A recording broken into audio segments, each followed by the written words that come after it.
Oi, meu nome é Jair, eu sou aluno de controle e automação e eu estou cursando Física 3 com o professor Laércio no período da tarde. Bom, então vamos lá. A questão número 19 aqui do seminário, ela nos pede o campo elétrico no ponto P, sabendo que nós temos uma barra de comprimento 2L carregada com uma carga Q e uma outra barra com comprimento L carregada com a mesma carga Q. Esse é a representação do sistema. Então, nós já sabemos que como a carga é positiva, nós teríamos um campo elétrico em X aqui, e nós teríamos um outro vetor aqui. Lembrando que campo elétrico é uma grandeza vetorial. Então, o que nós faremos é calcular aqui um E1, perdão, e um E2, porque a gente não tem ideia do módulo desses vetores ainda. Vamos calcular separadamente. Na verdade, vamos calcular o campo de uma maneira geral, e pois as barras são muito semelhantes e a carga é uniformemente distribuída ao longo dessas duas barras, e depois vamos particularizar para cada uma das barras. Então, se fôssemos calcular aqui de uma maneira genérica, nós usaríamos aqui a nosso favor a equação oriunda da lei de Coulomb, que nos diz que o campo é igual a um K, uma constante, Q sobre D ao quadrado, sendo D a distância. Nós já sabemos que K é igual a 1 sobre 4π epsilon zero. Epsilon zero. Vamos guardar essa informação. Porém, essa barra aqui, essa fórmula ela é utilizada para partículas pontiformes e não é o que nós temos. Então nós vamos ter que dar uma adaptada nessa fórmula. Então, olhando com mais detalhamento o nosso sistema, nós vamos notar que para os dois casos vamos ter algo semelhante a isso. Nós temos aqui uma barra com um comprimento S qualquer, eu não vou usar o L nem o 2L, vou usar um S genérico e depois eu particularizo. E aí, nós vamos olhar aqui para um infinitésimo dessa barra, um infinitésimo, ou seja, é tão pequeno quanto nós queremos, é muito pequeno, infinitamente pequeno. Um infinitésimo dessa barra, e esse infinitésimo ele vai ter uma carga dq, uma carga infinitamente pequena. Então, se nós pensarmos que essa barra é uniformemente distribuída, nós teríamos que a densidade de carga seria a carga total dividido por S, que é o nosso comprimento. Não vou fazer por área aqui, pois a espessura dessa barra aqui é desprezível para a resolução do problema. Então vamos lá, o que nós teríamos, né? Então uma derivada do campo, né, seria igual a K, eu vou tratar a constante como K para facilitar, dq sobre a distância ao quadrado. Vamos dar mais uma olhada nessa equação.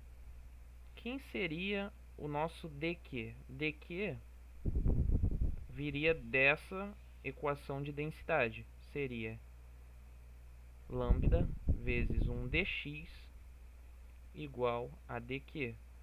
E de onde viria esse dx? Esse dx é oriundo da expressão do comprimento, que vai ser variável em relação a esse x aqui, que vai variar conforme eu ando do infinitésimo aqui no início até o final da barra. E a nossa distância? Qual seria a nossa distância? A distância seria a distância aqui entre o dq e o ponto.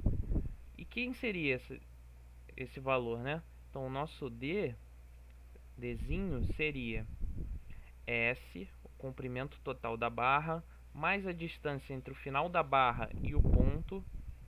Vou colocar aqui S mais D, menos esse pedacinho aqui, certo? Teremos o total aqui do ponto zero, ponto origem, que eu posso chamar, até o ponto P, menos x.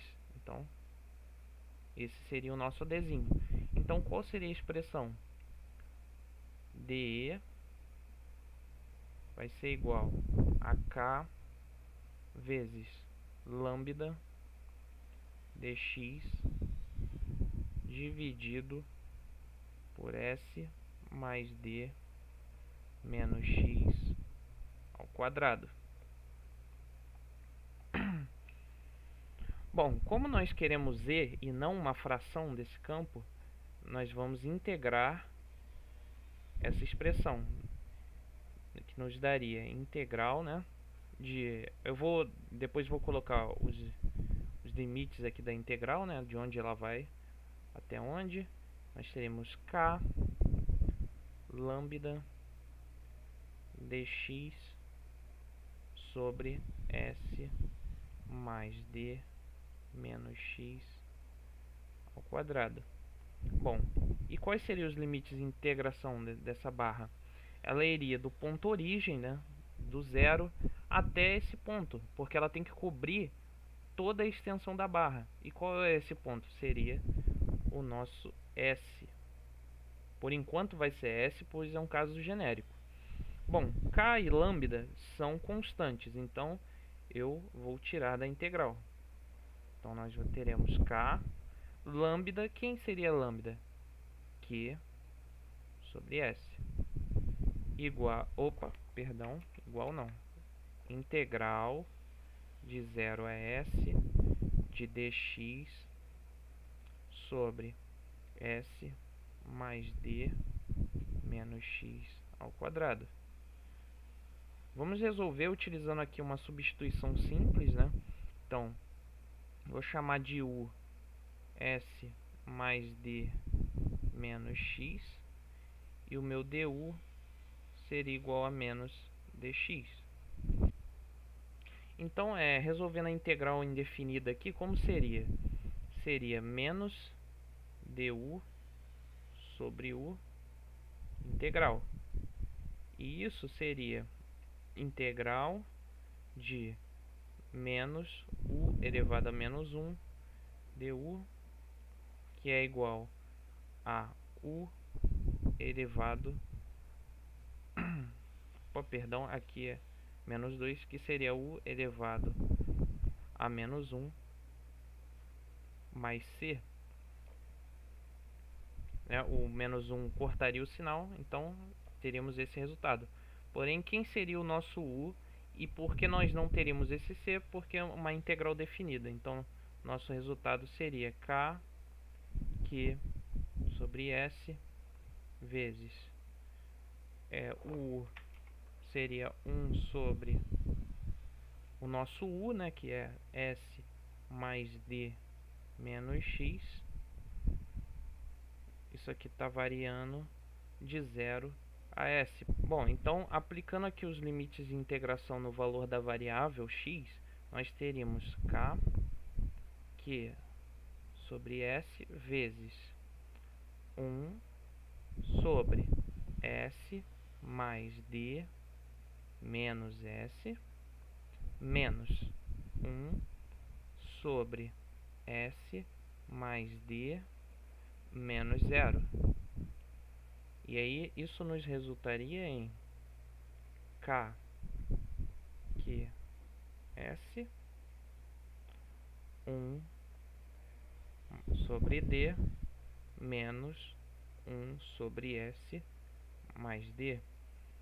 Bom, eu vou fazer um MMC para poder rearrumar esse problema. Nós teríamos então k q sobre s, e aí nós teríamos uma soma de frações aqui com MMC. Nós teríamos s vezes d mais d ao quadrado, e aí nós teremos s mais d menos d. E aí d com menos d eu corto, e aí sobraria aqui em cima o s. Porém, esse s que está sendo multiplicado também está sendo dividido, então também cortaria com esse s. Então, o que nós teríamos no final é uma expressão, o K, vou colocar como a expressão final, 4π epsilon 0 vezes 1 sobre S d mais d ao quadrado.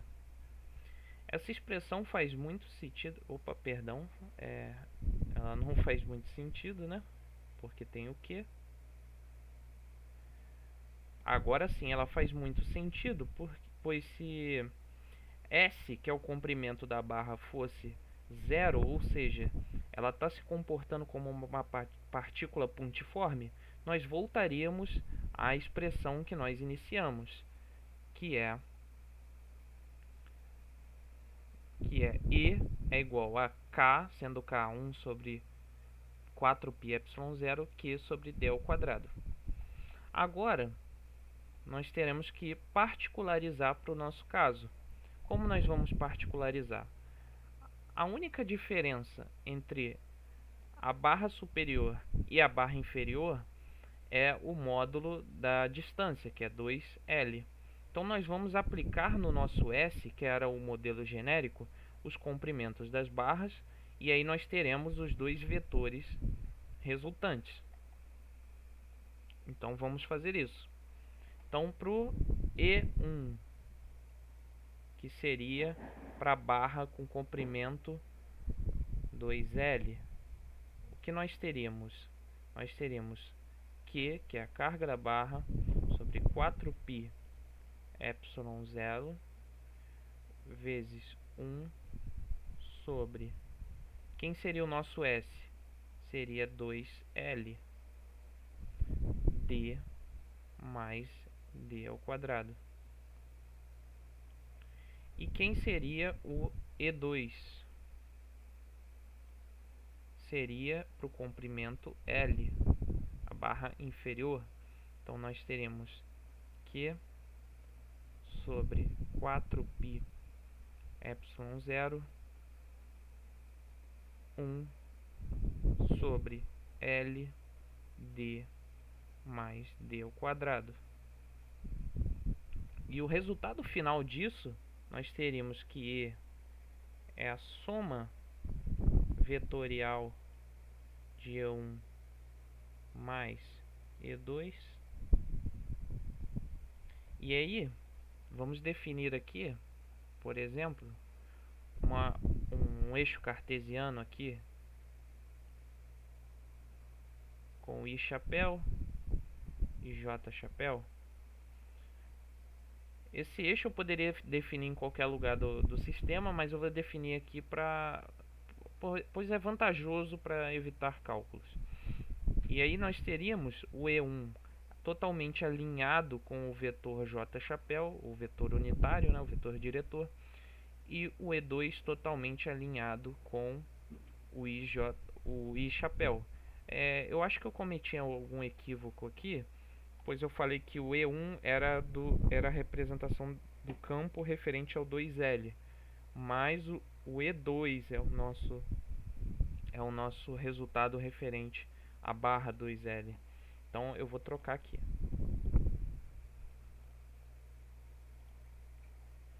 Então nós temos aqui o E2 e aqui o E1.